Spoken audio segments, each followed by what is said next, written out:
back to World This Week. This is Shreya Renjit of Grade 8 from the International School of Thrissur. Here are some important world news headlines from the past week. Republican Vice President pick J.D. Vance salutes Trump ahead of key speech.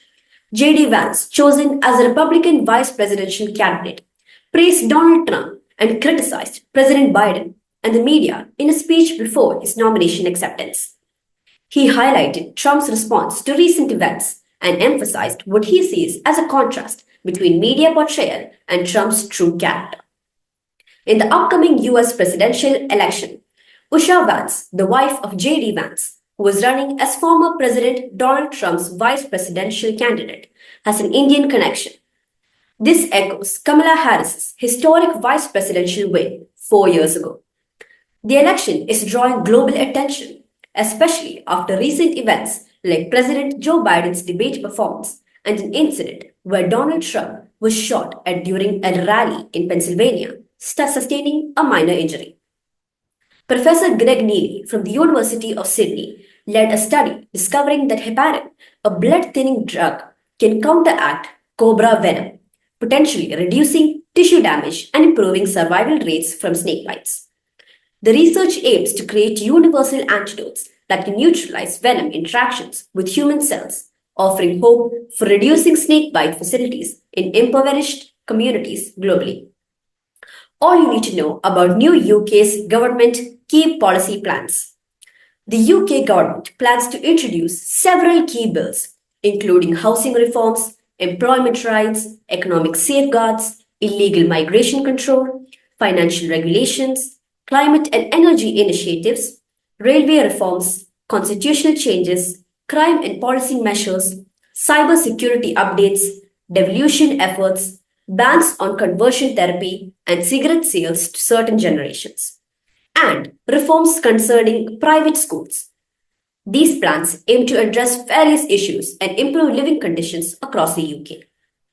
The US State Department spokesperson highlighted India's long-standing relationship with Russia and encouraged India to leverage this relationship to influence President Putin.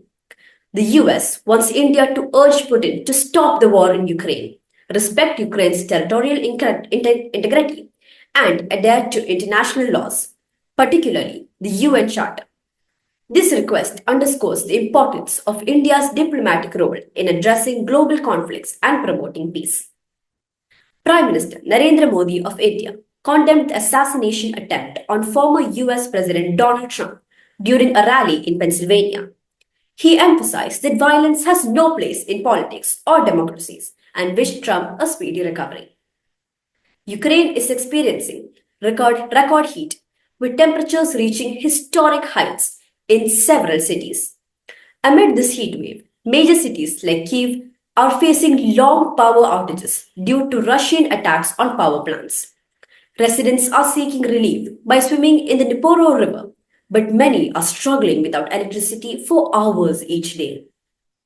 For the first time, the Olympics opening ceremony will take place on a river instead of in a stadium.